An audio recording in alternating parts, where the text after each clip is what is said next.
Hello, everybody. Alongside Don Helbig, I'm Ryan Sir, and welcome to the Pick Six, the podcast by the Attractions Group, where we bring you the latest stories from the attractions and amusement industry.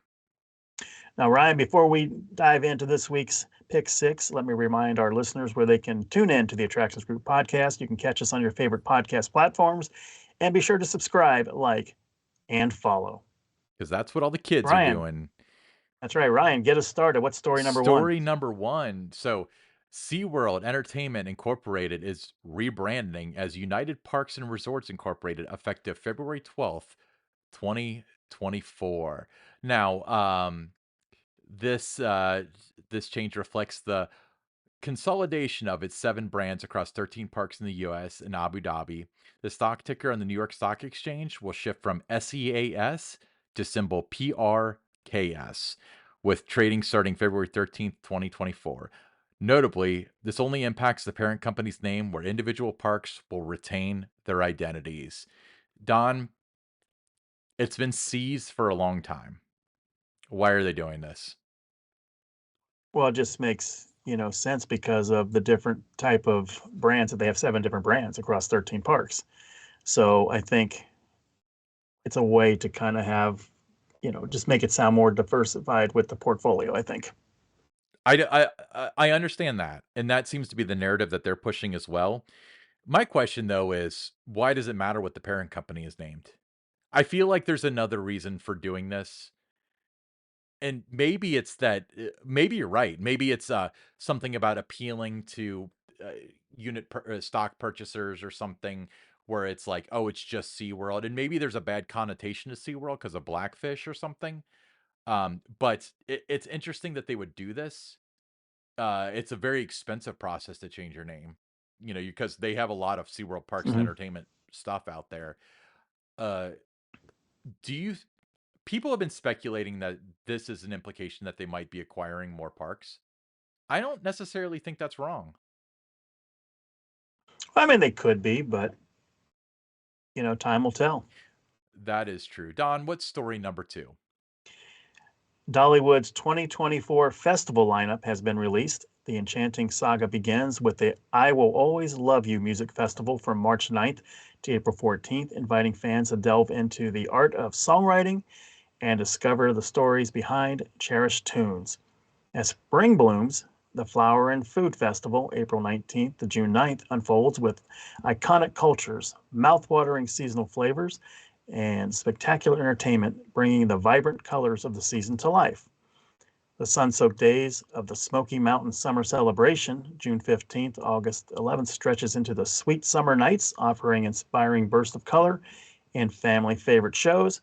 And then you transition into the fall at the Harvest Festival, September 9th to October 28th, where autumn days burst into the vivid color and the nights twinkle with illuminated surprises. Finally, you wrap up the year in the enchanting embrace of the Smoky Mountain Christmas, November 1st to January 5th, featuring a winter wonderland adorned with over 6 million twinkling lights, festive flavors, and heartwarming holiday shows.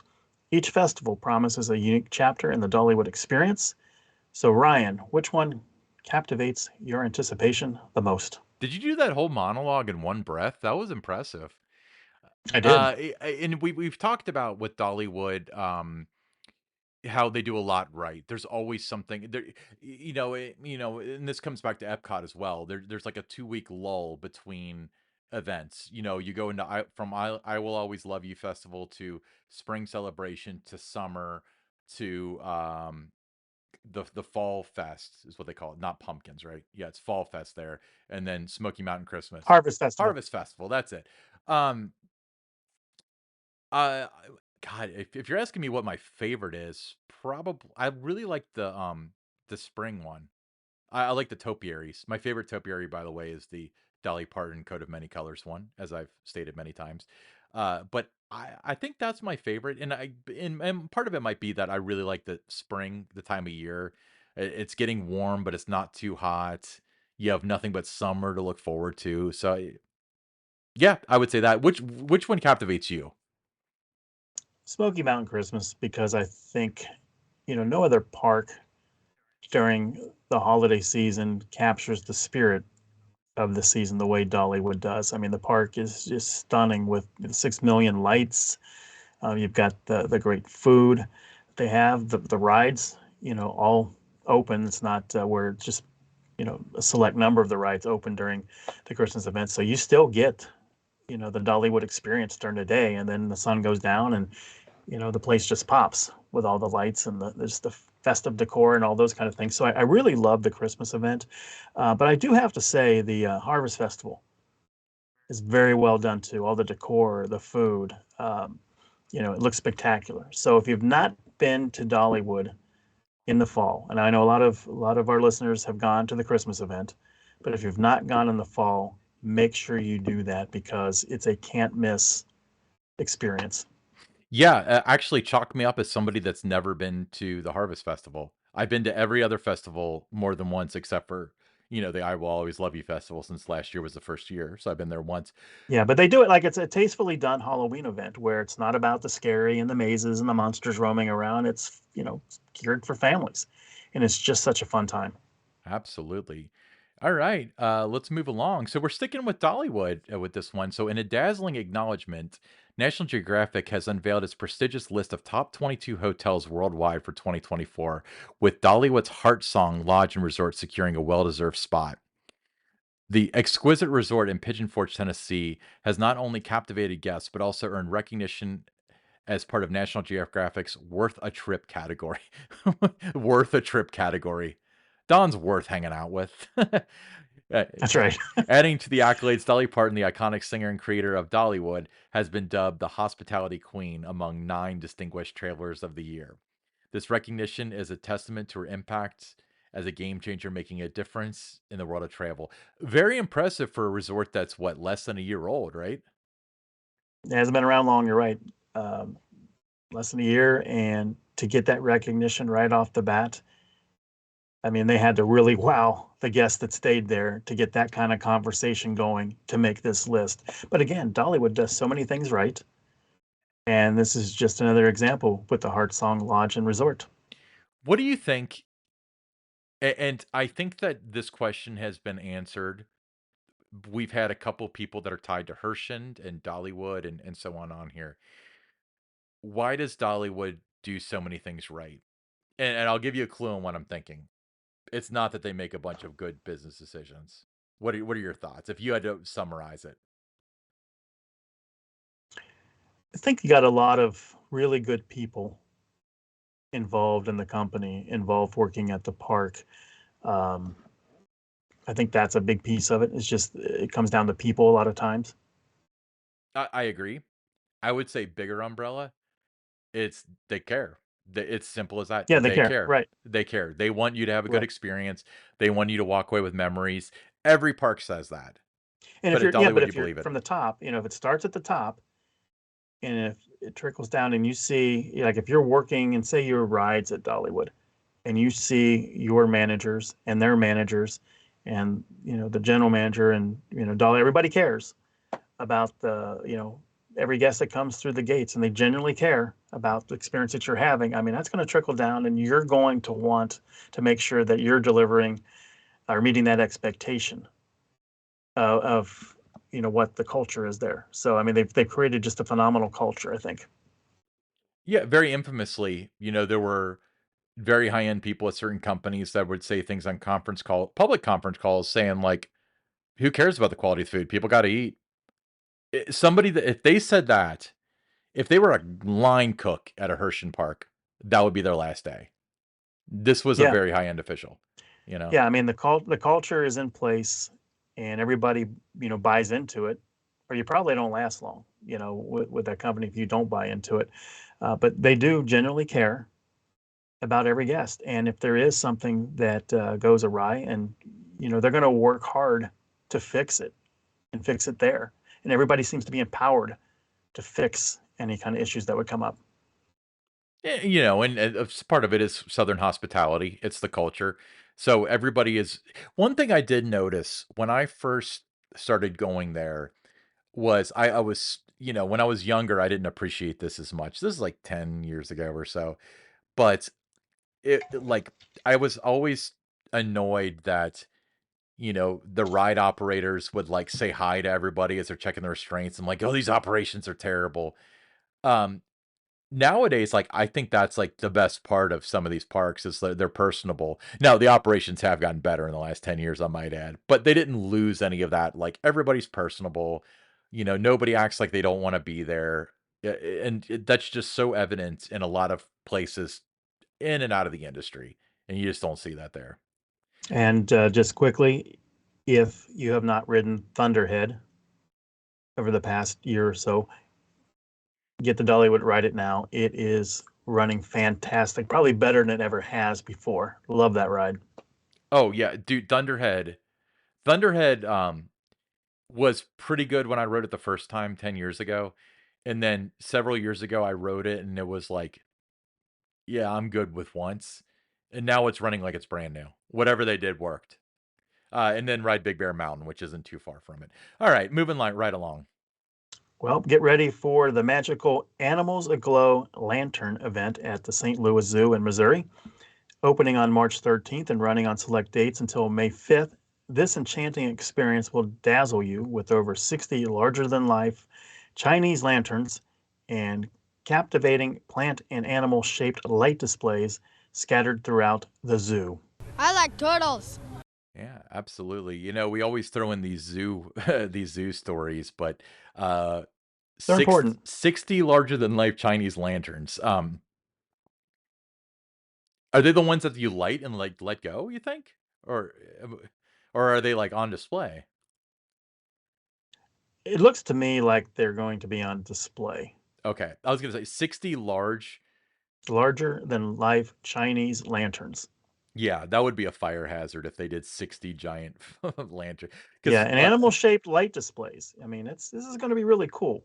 yeah, I love how zoos have been able to, not necessarily this one obviously opens in March, which is probably still a pretty slow season for 'em, unless it's, like, field trip season or something, but there's something about this particular season that they needed this in order to draw more.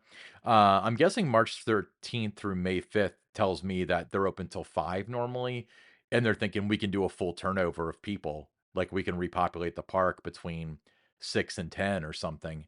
So, yeah, fantastic. They do a great job with that. All right. Moving right along, Pixar Place Hotel, now opened at Disneyland Resort in Anaheim, offers guests an imaginative twist on hospitality. In the spirit of Pixar's creativity, the fully renovated hotel, situated on the site of the former Paradise Pier Hotel, is a whimsical haven adorned with vibrant character artwork from beloved films like The Incredibles, Turning Red, and Toy Story. The grand opening on January 30th, 2024, showcased lively characters and provided a playful glimpse into the Pixar inspired atmosphere. Upcoming additions, such as the rooftop pool bar, Small Bites, promise more delightful surprises for visitors eager to experience a dash of Pixar style sweetness in every detail. I have not made it out to Disneyland, but I remember seeing that they announced that this was ready to rock. And it's a big deal, isn't it? Yeah, we did talk about it a few weeks ago as part of the Pick Six that they were ready to open this. Um, I really like the way that, whether it's Disney parks, what we're seeing, with Universal, that, um, Dollywood, that they're really making the hotel experience more than just a place to get some sleep. It's part of the experience when you go down there. I mean, there's a lot of activities, a lot of things for kids to do. You want to spend more time in the hotel. I think it's really great to see over the last 10 years how the hotels and resorts have kind of evolved to become an experience rather than just a place to stay. I uh I completely agree. Um I think that it's a huge revenue generator is the hotels. And if you can draw people to there as opposed to staying at the Hilton down the road slightly cheaper, that's what you need to do for the sake of business, you know? Oh yeah, yeah. Okay, final story, and I really found this story, fascinating. Matthew Abels uncovered a forgotten 1978 Walt Disney World ticket, initially priced at $8, and a family keepsake. Despite apprehension, he decided to use the well-preserved ticket at Magic Kingdom. So in a TikTok video, which has nearly 9 million views, Abels recounted how, upon presenting the vintage ticket, a cast member initially stamped it with void. However, a short time later, he was pleasantly surprised when he received a yellow pass granting him access to the park for the day. Hmm. Now, today's one-day ticket to Magic Kingdom, it ranges anywhere from $109 to $164. So contrasting significantly with the original $8 value of Abel's find. Upon successfully entering the park, Abels couldn't contain his amazement, stating, "I can't believe this actually worked." Now, this discovery transformed an old family keepsake into a remarkable and cost-effective Disney experience for Abels. So, what do you think about that story, Ryan? Um, Stand by. I'm gonna do a little bit of math. So let's figure There out. was there was not yeah, there was not any like on his ticket. It did not have a validity date. There was no you had to use by this date kind of a thing that you see on so many tickets, out there in the industry. And I started thinking, well, I've got some old skee ball tickets. I wonder if I'd be able to redeem them at a place like Kings Island, that I've had from the '70s. But I like the fact that the park, because it did not have an expiration date on it, allowed them to use it. Yeah, absolutely. So I imagine that probably Kings Island never really, since it's seasonal, it probably always had like 1972 season. But do you think Kings Island would let somebody in with a ticket from 1975 if it looked legit? It looks legit, yeah. But I mean, those do have only valid for the season which it was purchased for because it is a seasonal park. So they always had that kind of disclaimer on there. Yeah, so, I did the math and I used an inflation calculator. So we're talking about 1978 to 2023 numbers. His $8 ticket would have cost $37.39 in today's world. Currently charging 109 to 164. Now, with that being said, 164 is for 4 parks, not just one. This is a whole different Yeah, ball game, but I just did that math kind of for fun, you know? yeah, yeah. But I mean, he just hopped on a plane to see if it would work, and it did. I guess he would have been prepared to buy you know, the gate price if it wasn't accepted. What if his ticket didn't work and he wasn't prepared to buy the gate price, but he paid for parking? Where do you fit that conundrum into the mix? Exactly. This reminds me, years ago, Mhm. in the early '80s, um, I worked at Chick-fil-A and had a stack of the cards that was you would give out to people Yeah, to redeem for a free sandwich and that. I still have in a box somewhere probably about 100 of those really. cards. So I wonder if it did not have an expiration date on it. So I wonder if I started using it at Chick-fil-A, if they'd let me use it. I've got a feeling that if you try to use that at Chick-fil-A, the manager, whoever's working, just wouldn't recognize it and would think it's not like you made it, you know? Probably, Because that would probably, be but my thought with, like, a Kings Island ticket because and I'm not faulting the park because I would make the same decision, but if somebody came in with a ticket that didn't look like current tickets, and even if it didn't have the year, because you wouldn't think to put 1975 on it unless it was just for the 1975 season, just as an example, which in their situation, they probably did. But let's say this was just a ticket, they were just selling you a ticket, which in 72, that might have been what they did. I have no yeah. idea. But, if you walk in and you've got this ticket that looks nothing like their tickets, they'd probably tell you to go away, you know? So, um, but the thing though is, Yeah, but I just found that to be an interesting story and just thought we'd include that in our pick six because it's a little yeah, different. I actually had heard that story before you included it in the pick six, but I'm glad they made good with it, and it's a good story, and it's a good showcase of Disney World's customer service level because they did not have to do that. Let's be honest. 9 million views on TikTok. Hmm. Yep, going viral without even That's trying. what it takes. Absolutely, Okay. Don. Let's move on I to. posted a TikTok video like 4 months ago, and I think I have 4 views on it. I But don't have a anyway, TikTok account, so I've got 0 views. Let's move on to the listener question. all right. This one comes from Morris Oglethorpe. He says, hailing from Moose Jaw, Saskatchewan. Yes. Very cold there. I've been through there. Very cold. Because I go on annual summer pilgrimage to the United States for a roller coaster trip. This year, I aim to collect new credits by experiencing Snoopy's Soapbox Racers at Kings Island and Good Gravy at Holiday World, both Vekoma Boomerang coasters. While they share similarities, they're not identical rides. As a devoted fan of the podcast, thanks, Morris, I'm eager to hear your recommendation on which coaster you think might be the better of the two. Also, is there any possibility of a meetup at Kings Island on my visit scheduled for July 9th? Now, Ryan, I've got a ceramics class in the morning, and the Reds play the Colorado Rockies that night, so I'm not going to be able to be there on July 9th. But will you be able to be there on the 9th to meet one of our I fans? wouldn't rule it out. If you're gonna come all the way from Canada, slide into our DMs closer to the event, and I'll try to make it out there and at least say hi and ride something with you if you want.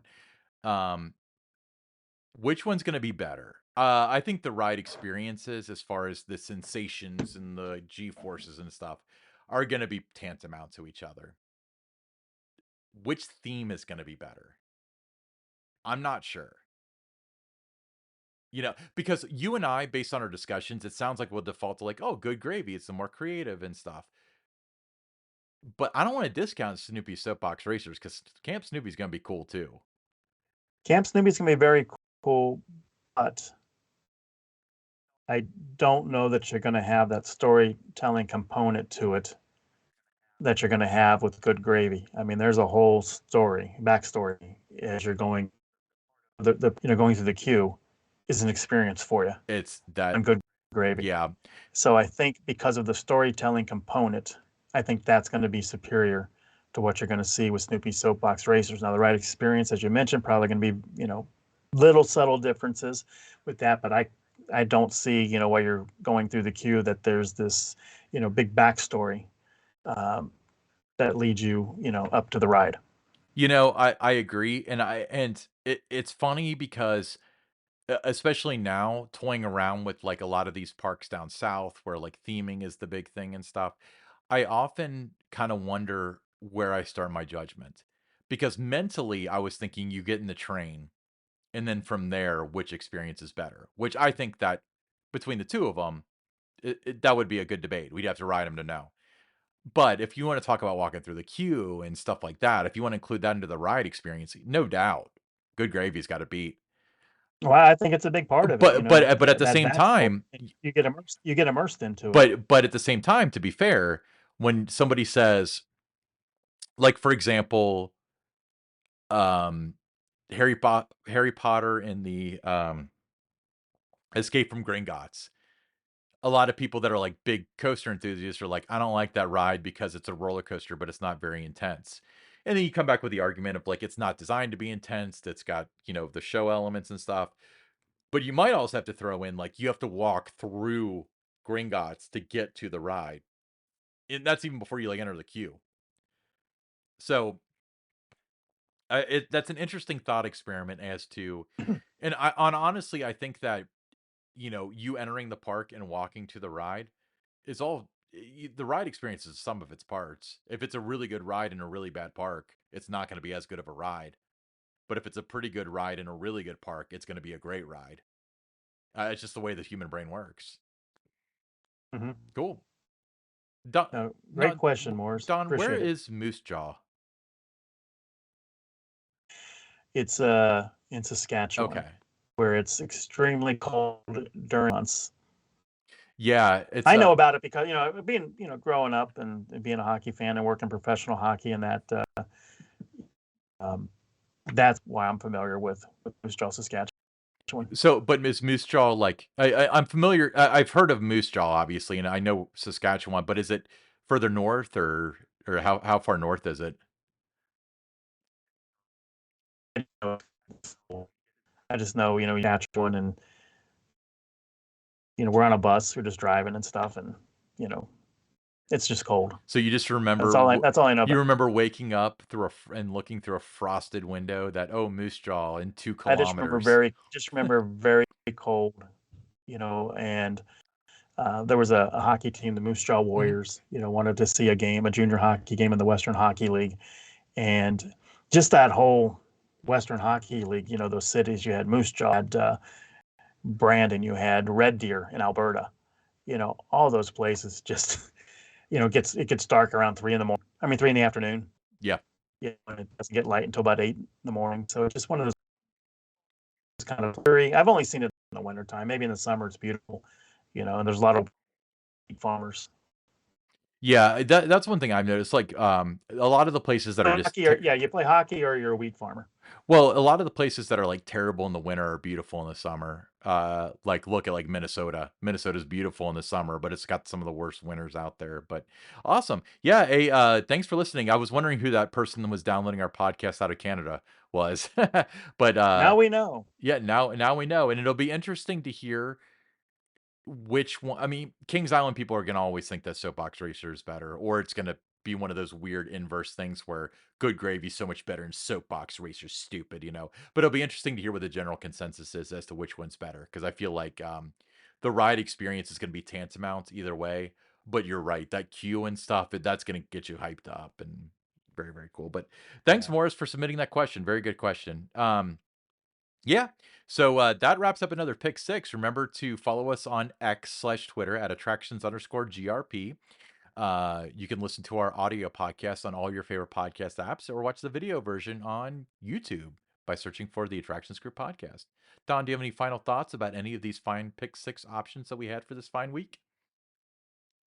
I think we had some good stories, and as we now move into February, parks are starting to gear up, so there's going to be a lot more for us to even talk about than we've already had over the past couple of months. I completely agree. We got some good shows coming up, so make sure you stick around. Hit that subscribe button wherever you listen, whether it's on Apple Podcasts, Google, or you're watching on YouTube. But awesome. Thanks, everybody. We'll see you next week. Back here live at the Waterfront Village with my friend the zombie, Jonathan. You're looking good. Jonathan just got an awesome face paint job. What do you think? I like turtles. All right, you're great zombie. And good times here at the Waterfront Village, open for the next 11 days.